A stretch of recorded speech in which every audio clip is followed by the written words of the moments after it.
Ya, jadi tantangan dakwah di era digital. Sekarang perilaku jamaah ini dari jamaah yang fisik tadi ya ke audiens yang online. Ya, jadi Bapak Ibu sekarang harus sudah paham dengan digital.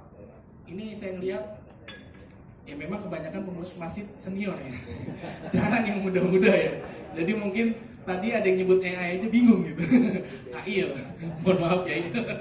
Tapi balik lagi, mungkin kan kita ada remaja masjidnya. Nah ini juga kadang tantangan buat remaja masjid yang ingin, kadang ini kan mohon maaf gitu ya, yang senior pengennya, aduh hati-hati jangan terlalu banyak perubahan. Tapi anak mudanya pengennya harus ini, itu dibendung gagal. Nah mungkin ini saatnya bagi senior ini gitu ya, mungkin coba diberikan keleluasaan bagi juniornya ya, bagi remaja masjidnya terutama yang di bidang digital itu diberikan keleluasaan. Belum lama ini saya tahu Masjid Sejuta Pemuda. Nah itu masjid yang luar biasa. Saya belum lama ke sana melihat langsung bagaimana yang awalnya itu saya kira itu masjid itu besar. Ada yang sudah ke sana? Sudah 3. Wah saya kenal itu yang belakang. Oke, jadi kecil apa gede? Kecil. Tapi dampaknya luar biasa. Itu masuk ya Pak ya, kalau penasaran kan ya, masuk naik ya ke atas, itu pun belakangnya sebelah sana masih kebun, masih, saya pikir tuh mungkin ya kayak di Sukabumi tapi yang kota gitu, ini naik ke atas. Tapi dengan adanya internet, ada yang tahu konten yang paling viral? Yang lagi tidur diusir, ternyata dikasih bantal, ya. Ada yang lagi nongkrong dikasih kopi gratis, kasih makan gratis.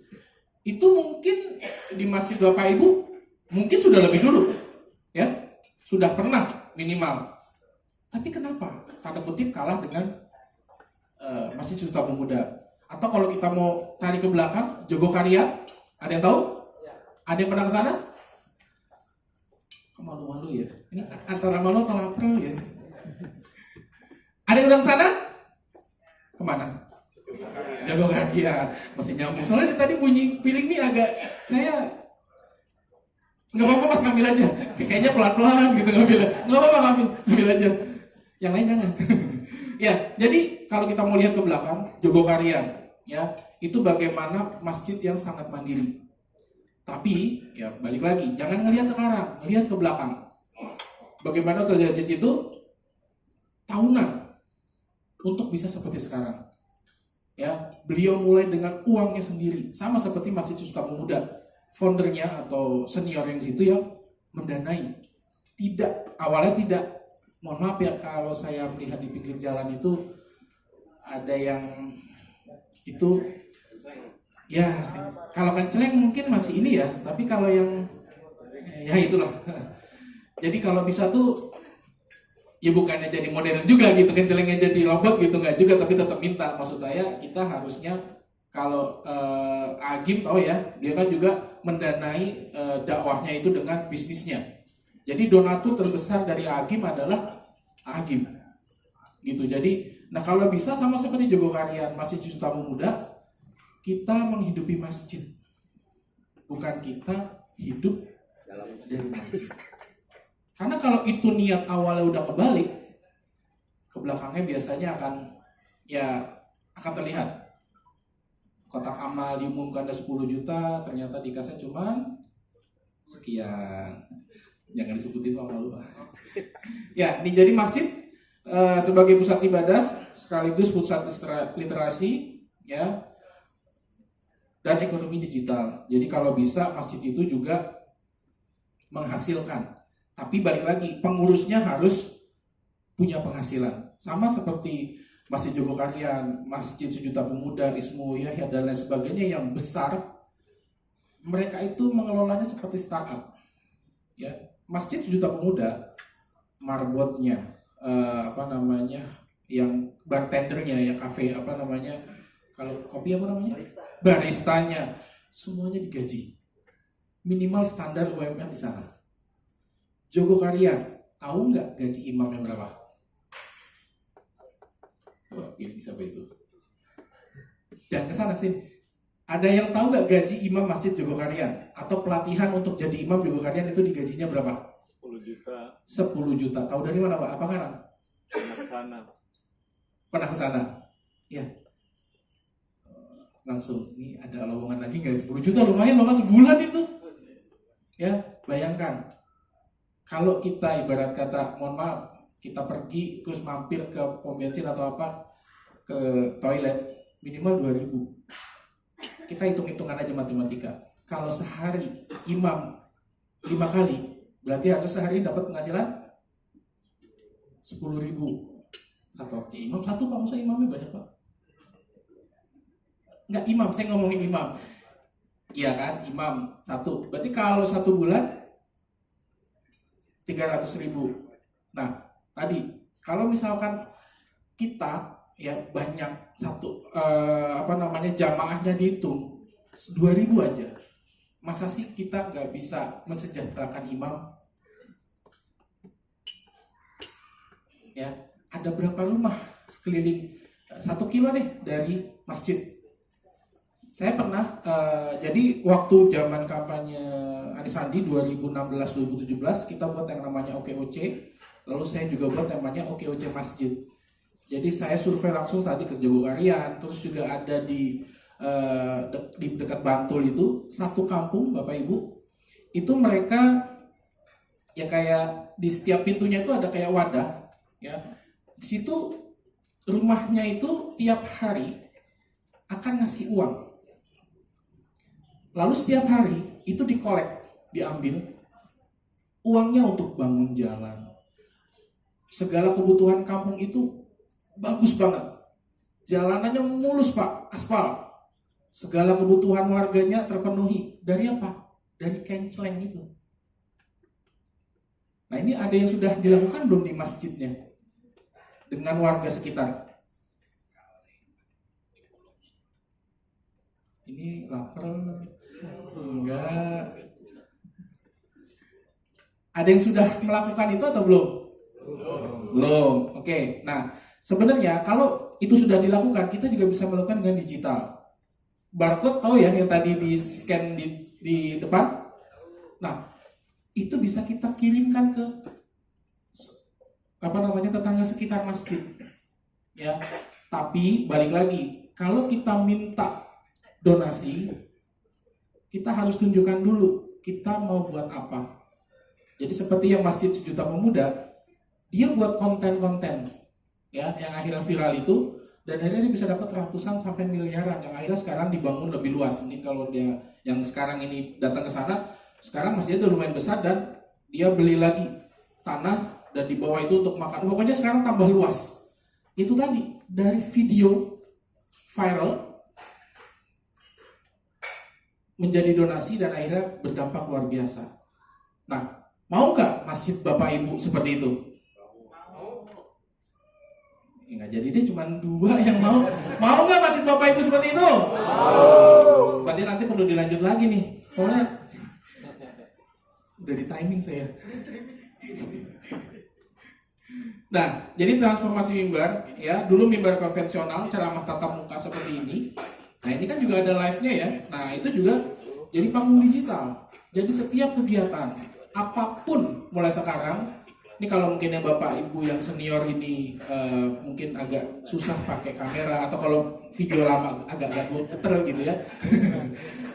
Suruh anak mudanya. Setiap kejadian, setiap waktu, setiap hari rekam. Karena kita tidak tahu momen apa yang viral dan akhirnya berdampak kepada masjid. Oke, jadi ini saya akan ambil contoh salah satu kejadian. Oh, suaranya nggak ada ya? Yaudah, bisa kebacakan ya? Nggak ada suaranya. Ya, jadi intinya ini ada penulis buku. Dia menulis buku dan majang di perpustakaan gitu. Lalu dia nungguin di berjam-jam, nggak ada yang beli. nggak ada yang minta tanda tangan. Lalu ada ibu-ibu dengan anaknya Ella, dia datang videoin aja tuh, videonya profesional nggak? Ya biasa aja, tapi lihat yang nonton 77 juta penonton, dan dalam waktu singkat bukunya menjadi number one best seller. Hanya karena video yang nanti mungkin karena waktu terbatas bisa ibu cek sendiri, bapak ibu cek videonya tuh cuman sekian detik, dan ya begitu gambarnya nggak profesional gitu. Dan mungkin kalau bapak ibu sering lihat ya yang beredar di handphone bapak ibu, video yang viral itu yang gambarnya bagus, tata letaknya jernih dan sebagainya, atau yang agak-agak nggak jelas. Ya, kebanyakan ya nggak jelas, infonya juga nggak jelas kadang. Ya, tapi itu tadi. Nah, sebenarnya itulah yang salah satu juga diterapkan oleh Mahasiswa Pemuda. Lihat gambarnya candid, ya kan, bukan yang pakai kamera besar gitu langsung di-shoot, tapi dia candid pakai kamera ya mungkin HP yang biasa. Gitu. Jadi jangan bilang, wah Kak, kalau misalnya kita mau dokumentasi segala macam, HP-nya harus bagus, ada tripod. Wah, nggak jalan-jalan itu. Gitu. Jadi mulai aja, lakukan.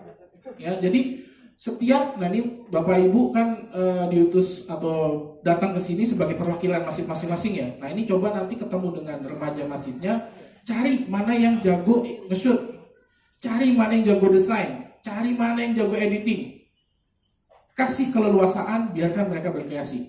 Caranya dengan ChatGPT. Sekarang itu kita perintahkan ChatGPT. Berbayar maupun tidak berbayar, tentu akan ada bedanya yang berbayar dan tidak, tapi kurang lebih gratis pun itu masih bagus. Ya, dia akan ngerti dengan ya tadi kita kuasai prompt-nya.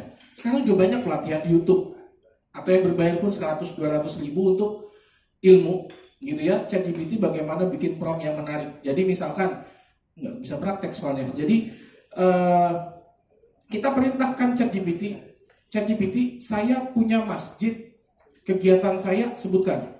Pokoknya harus rinci dengan ChatGPT. Karena kalau orang aja kita suruh dengan perintah yang nggak jelas, maka dia juga akan melakukan sesuatu yang nggak jelas. Betul?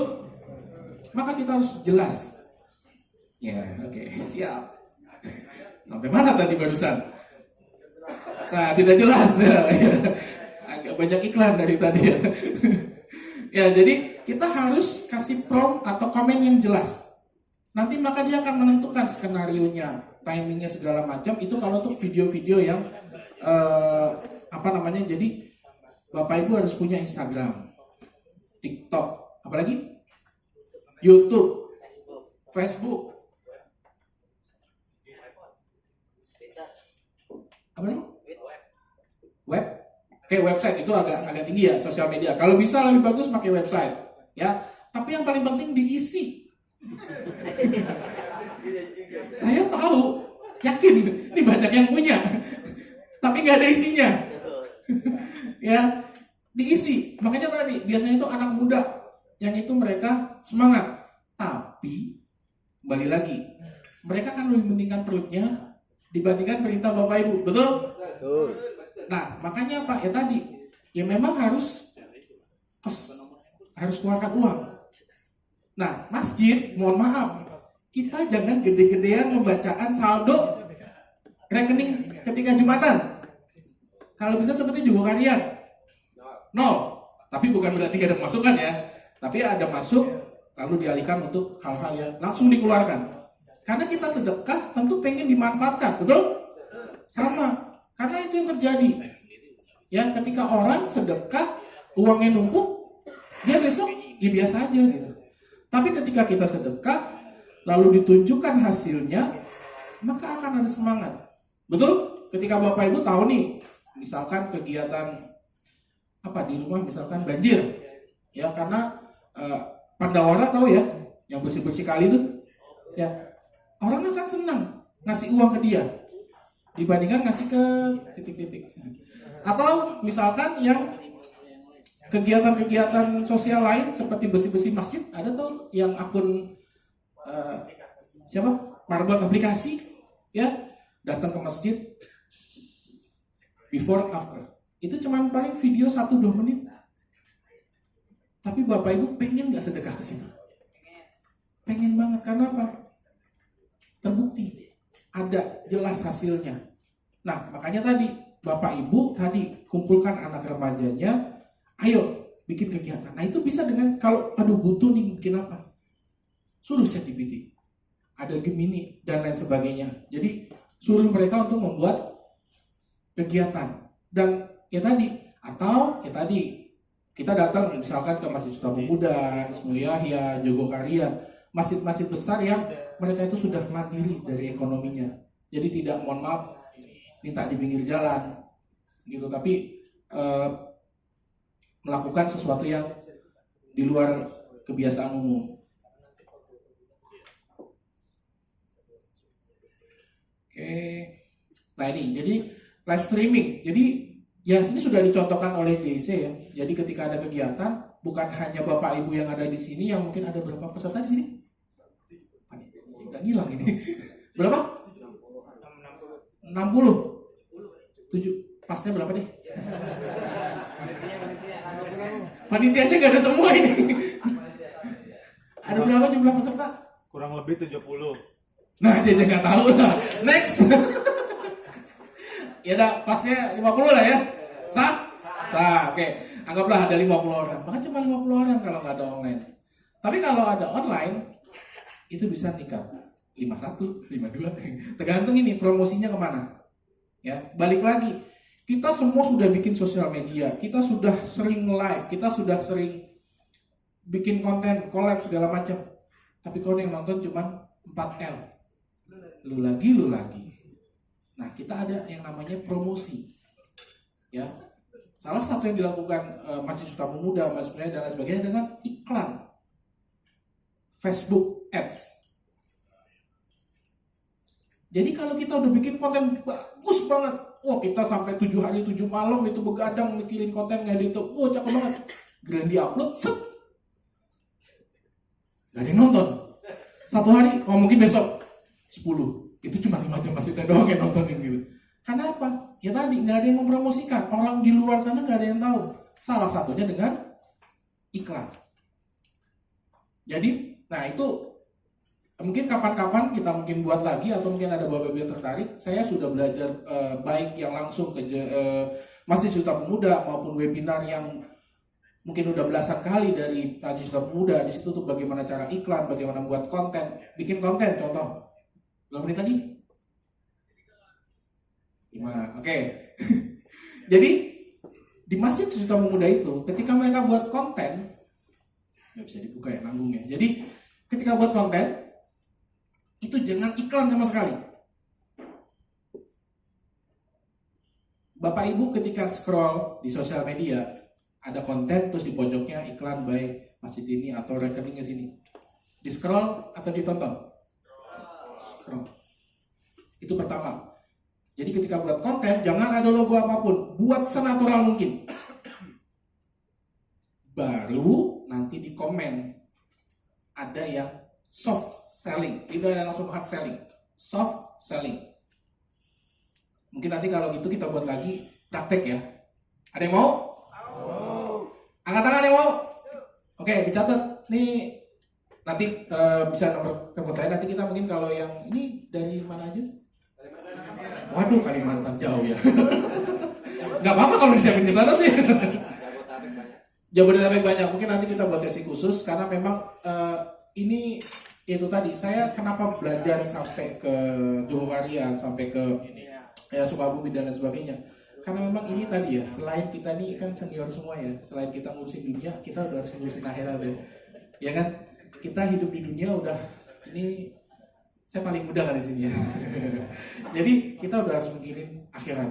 Ya, saatnya kita ngumpulin, kita bekalin ilmu, kita sebarin ke junior-junior kita, remaja-remaja masjid yang ada di Bapak Ibu, supaya nanti apa? Ketika ini berjalan,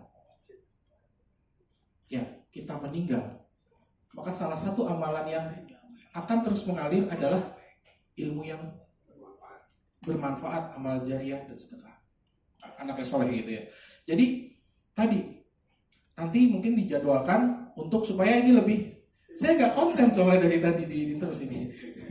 Oke, jadi ini saya ambil contoh. Jadi waktu saya jadi tim Bang Sandi, kita buat yang namanya Rabu Usaha. Soalnya ya. Jadi ada yang tahu Sandiaga Uno? Tahu. Dia orang terkaya? Tahu ya, kaya banget gitu ya. Jadi kaya banget. Nah, satu slide. Oke. Jadi Bapak Ibu kalau bisa di masjid itu, di lingkungan Bapak Ibu, cari orang yang profesional, yang dia itu misalkan pebisnis atau apapun yang punya skill khusus. Contoh, pengusaha. Jadi rutin misalkan setiap hari Rabu bahas tentang usaha. Misalkan lagi di sana ada kontraktor. Nggak apa-apa, pokoknya apa aja materi yang di sekeliling masjid Bapak Ibu dikontenkan. Baik yang live, direkam, maupun tertulis, bikin kayak ebook.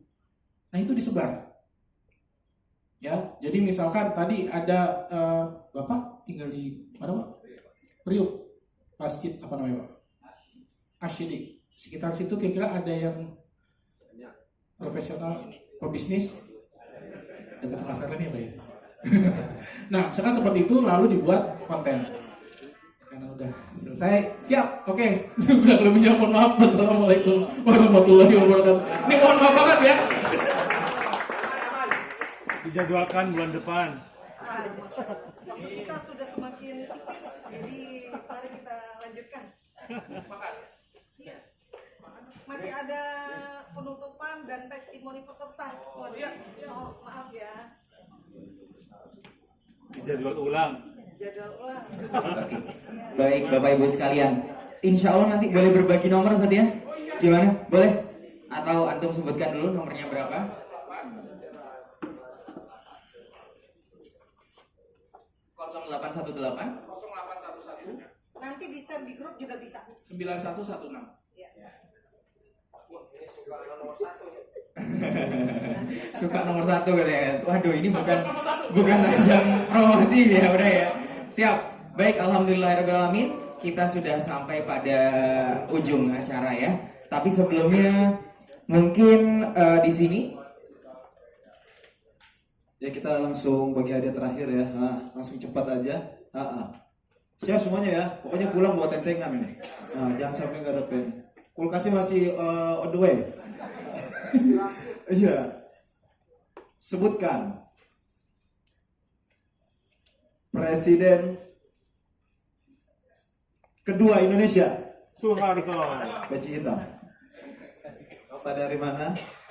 Al-Azhar. Al-Azhar. Jawabannya? Presiden kedua. Iya. Soeharto, betul? Betul, langsung saja cash door prize. Ya, tepuk tangan yang meriah. Ada. Wah, ini spesial nih.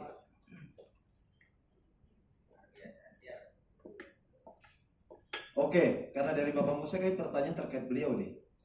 Dengan siapakah beliau duduk di mobil tadi? Ini. Sandiaga Uno. Bagaimana Bapak Musa? Betul sekali. Selanjutnya, apakah singkatan dari AI? Yang belakang Peca Babu. Anak Indonesia, kurang tepat. Belum dijawab, sorry. apa siapa? Pakai mic. Artificial Intelligence. Bagaimana Bapak Musa, tepat? Iya. Keren AI anak Indonesia. Gerombal jiwa palas kayaknya dia. Oke, next. Siapakah nama ketua pelaksana Digital Fest? Oke, peci hitam. Ketua pelaksana ini peci hitam. Oh iya banyak. Baju putih. Iya. Nih. Oke. Ayo silakan. Ketua pelaksana Digital Fest 2025. Kalau nggak salah Bu Fenty.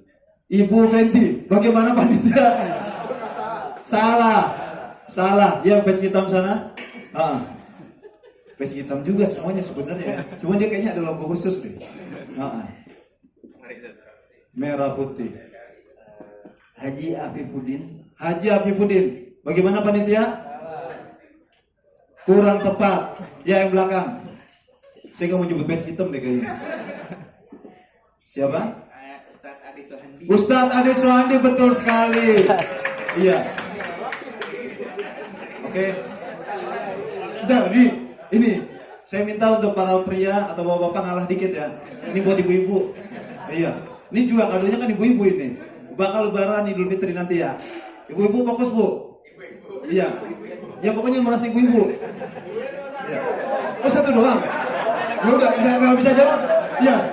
Ya nggak apa-apa, kan namanya juga pertanyaan. Kalau nggak bisa jawab, Bu, saya lempar ke bapak. Oke, ibu konsentrasi. Siap ya. Jangan terlalu fokus, Bu, saya gampang sayang. Iya. Iya. Sejak tanggal berapa Digital Fest diadakan?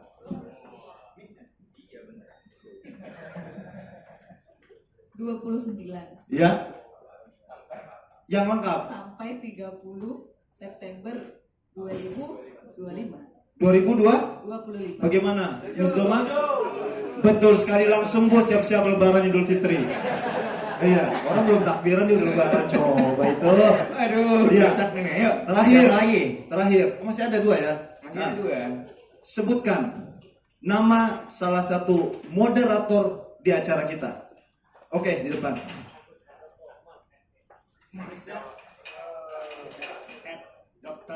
Dr. Agus Handoko MT. Betul? Betul, beri tepuk tangan. Iya. Terakhir ya? Terakhir. Ini MC nggak dapat hadiah?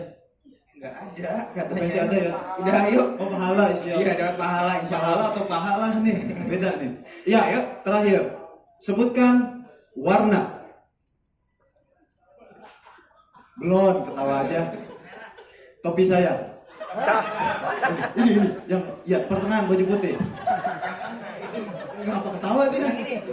Iya, ya kan ini gampang aja. Topi saya warnanya hitam. Bagaimana penonton, setuju?